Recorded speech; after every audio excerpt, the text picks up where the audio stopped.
Alright, students. Now we are gonna move on to a very popular and a very interesting topic in lesson number 4. We are gonna discuss about business combinations. Right? So we'll take things forward.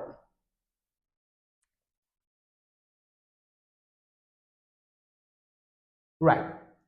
Now, what do you mean by a business combination? Right? What do you mean by a business combination? Very simply, students,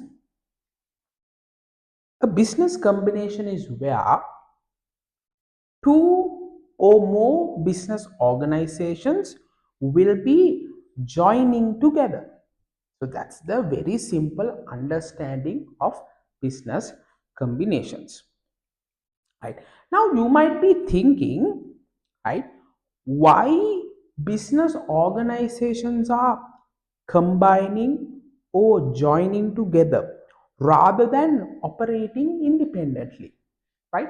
Now as you can see, right, these businesses, right, these businesses will combine or join together to achieve different types of objectives. Understood? Right? To achieve different types of objectives. So let's look at what are these objectives. Right? Now I have highlighted few objectives uh, that business organizations are trying to achieve through combinations. Right? The first objective is to achieve market growth. Right? To achieve market growth. Now what happens? All this time business organizations are acting independently, right? Now when they join hands together or when they combine together, what happens? These business organizations can increase their production, increase their capacity. As a result of it, these business organizations can increase their sales, market share, and also at the end of the day they can increase their profits. So that is one of the objectives why these businesses are combining. Then the second reason or the second objective as to why these businesses are combining or joining together is to achieve or improve efficiency. Right? Now students, right, as a result of this business combination, right, the companies who are joining together, right, the companies who are joining together, they will pool or share the resources that they have. These companies will have unique technologies, so those unique technologies will be pooled together, right? These companies will have different types of unique skills, so these skills will also pool together. So as a result of sharing all these resources, technologies and skills, these companies who are combining together could improve the efficiency and the productivity of the operations, right? So that is one of the reasons as to why these businesses are combining. Understood? The students who are in the back row, did you all understand? Yes? Super. Right. Okay. Next, the third objective which I have highlighted is to expand markets. Right? Now, before the combination, right, businesses might be operating independently in their own regions, right, in their own geographic region. But through these business combinations, when business organizations are getting together, right, so it will give an opportunity for these business organizations to enter into new geographical regions, new countries, new markets. These business combinations will give opportunity to tap into new customer segments, right? So if a business organization operates independently, it will be very hard for a business organization to uh, enter into a new geographic region. It could be sort of difficult. But as a result of this combination, this business organization can nicely expand their markets. So these are uh, three main objectives as to why these businesses are combining or joining together rather than operating independently, right? So now students, did you all understand the main objectives behind business combinations? Yes, everyone understood? Do you all have any questions? Okay, right, good. Now students, when it comes to these business combinations, now these business combinations could happen in two ways, right? First, or the first way of how a businesses will combine together is through mergers, right? And the second way of how these businesses will combine together is through acquisitions, right? Now don't worry, right? uh, in the next few slides we will be very specifically discussing, or we are going to take a deep dive into mergers and acquisitions one by one. Okay, now let's talk about the first form of business combinations called mergers, or else we can name it as amalgamation as well, right? Now what do you mean by a merger? Very simply, a merger is where combination of two or more separate business organizations into one entity. Okay, very important, let me repeat it once again. Two or more separate companies, right? Two or more separate companies combining into one entity, right? Now, I have given you a very small example just to illustrate you, right, how this will occur, how a merger could occur, right? Now, on one side you have company A, you have company A, and then you have company B, right? So company A and company B, they are acting or operating independently. Understood? Right. Now, company A and company B are merging together, right? They are merging together. As a result of the merger, these two companies forms company C, right? So this is a very classical example of a merger or an amalgamation, right? Now students, you might be thinking, what are the characteristics of a merger, right? When a merger happens between two or more companies, right? What are the characteristics that we can see in a in this type of a combination, right? The first characteristic of a merger is where the assets and the liabilities of the companies are combined, right? Now, which means now all this time before the merger, right, before the merger, the companies, they were acting independently, operating independently, so they have their own assets and liabilities according to our examples, right? Company A have its own, company A has its own assets and liabilities, and also company B has its own assets and liabilities. Now, as a result of the merger, all of these assets and liabilities are put together, right? That is one of the characteristics of a merger. Then the second characteristic of a merger is where the business operations are integrated together. What do you mean by integrated together? Which means, students, right? Now, all this time, the two business organizations have been working one by one, right, independently, right? Now, as a result of the merger, right, these business organizations, they join together, right?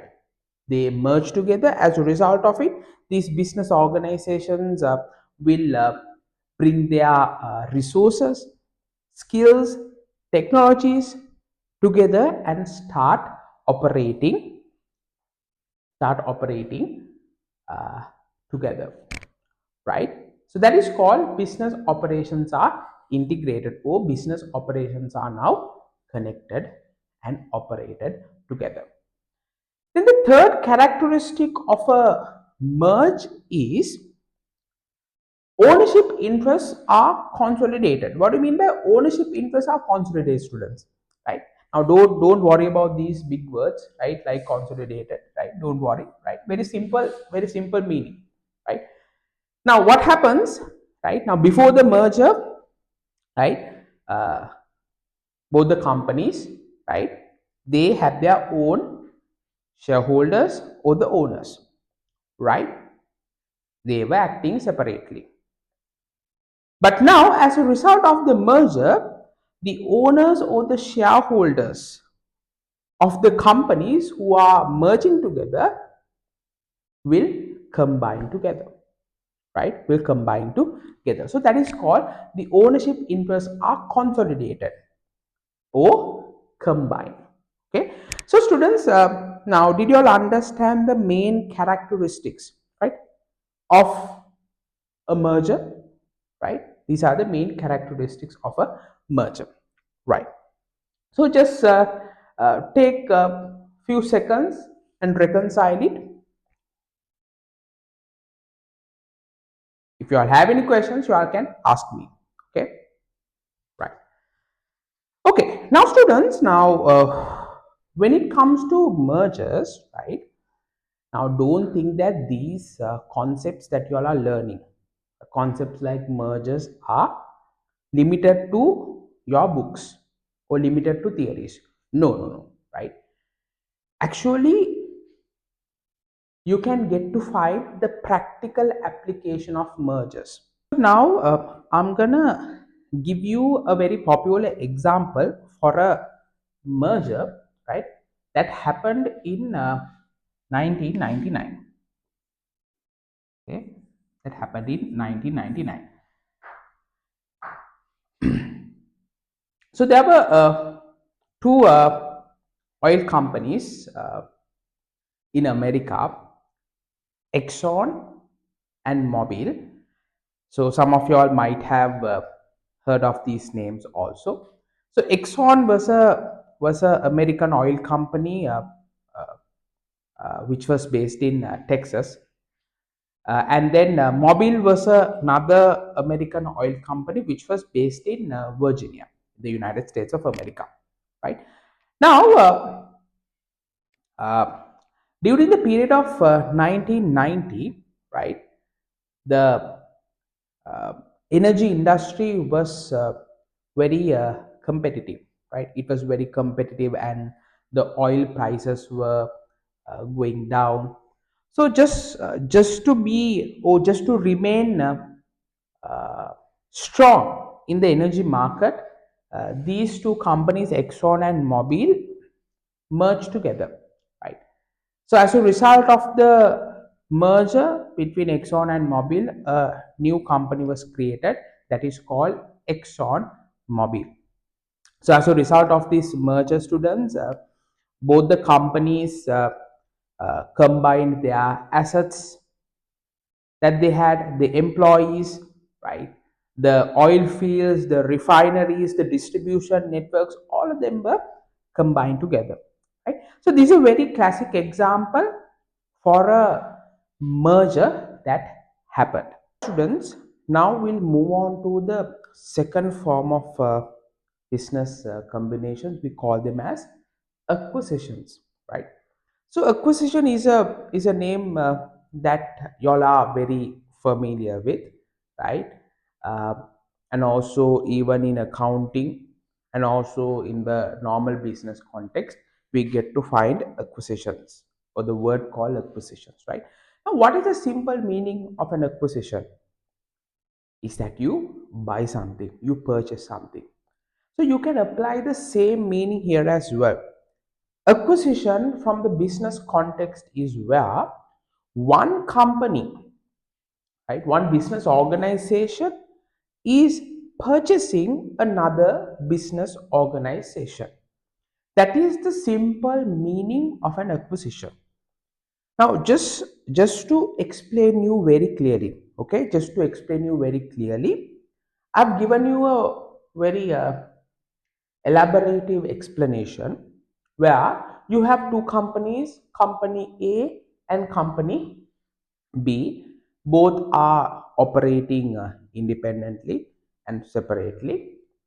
So in here, company A is going to acquire company B. In this case, we can call company A as the acquirer,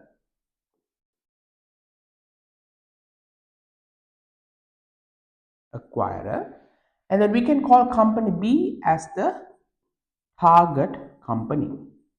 Right? Understand? I mean, keep in your mind these business terms, right? Very important, right? So company A, right, the acquirer, and company B is the target company. So company A is acquiring company B, right? Now what happens after the acquisition, right? After the acquisition, right? Now both the companies are owned by company A.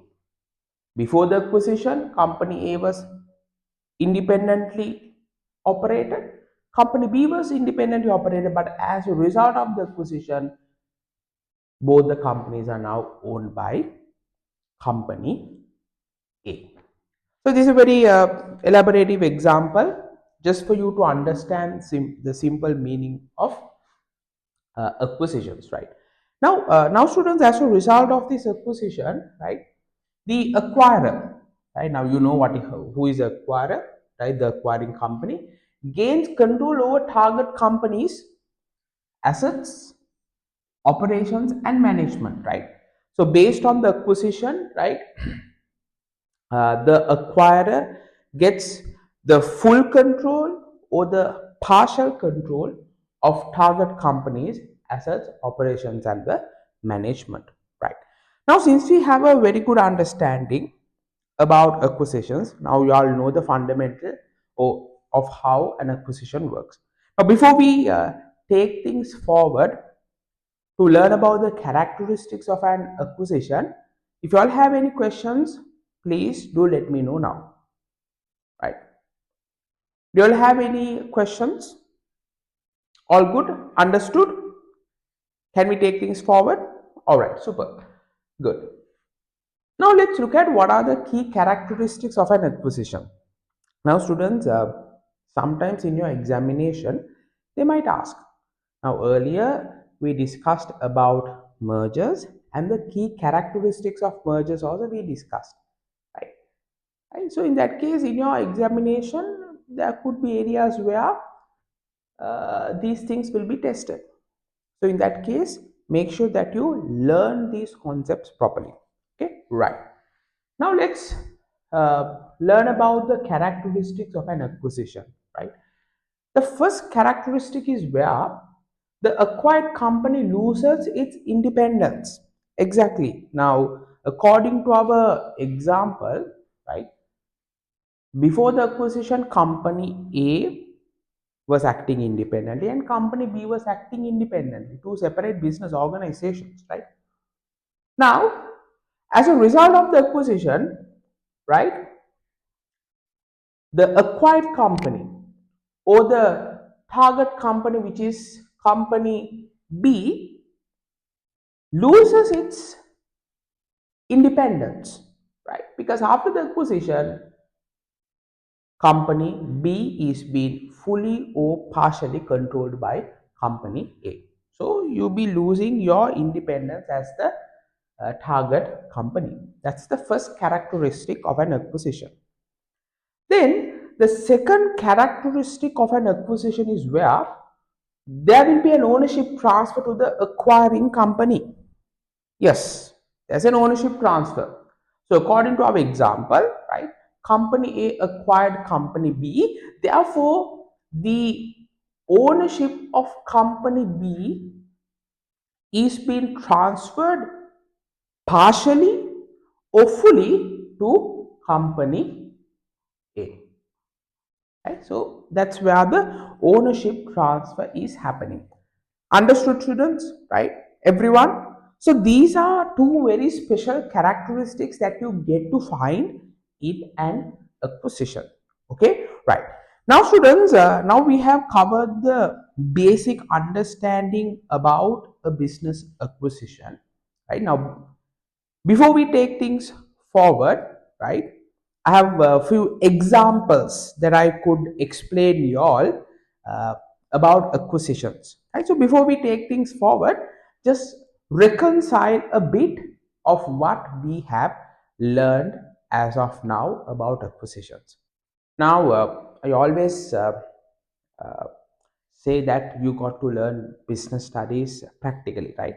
The concepts that you all are learning are practically executed in the business world, right? So just to harp on that, let me give you some practical examples for acquisitions, very popular examples for acquisitions which happened during the recent time period. Okay, right. Now, back in 2012, right? Back in 2012, right? Uh, there was a very famous acquisition where Facebook acquired Instagram, right? So I think uh, Facebook, now we call it as Meta, right?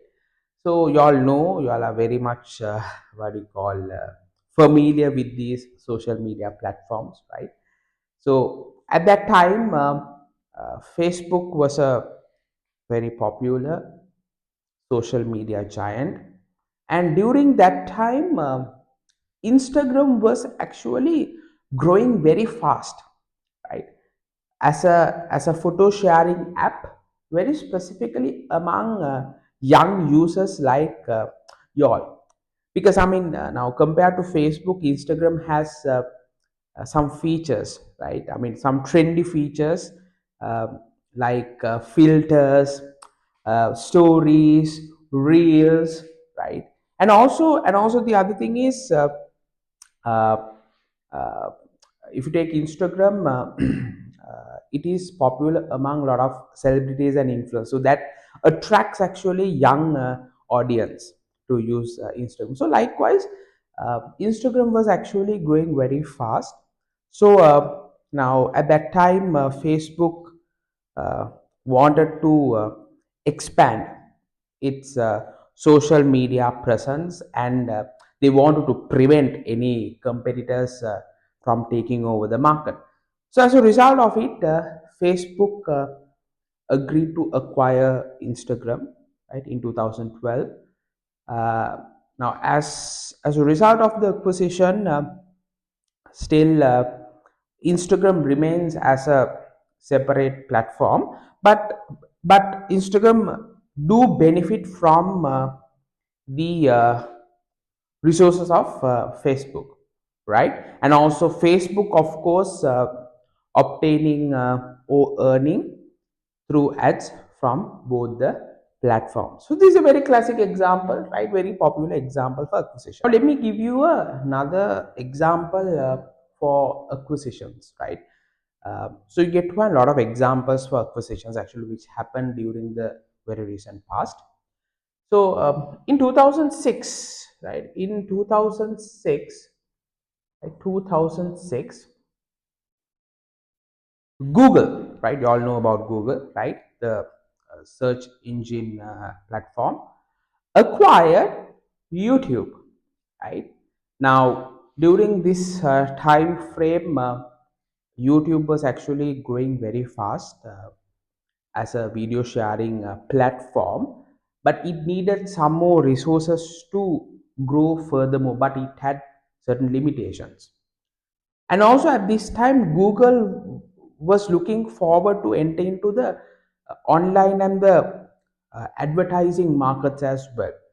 So as a result of it, Google acquired YouTube, where both the parties were able to fulfill their requirements, right? And after the acquisition, actually, YouTube kept its own brand and the platform, and later it became the world's largest video platform.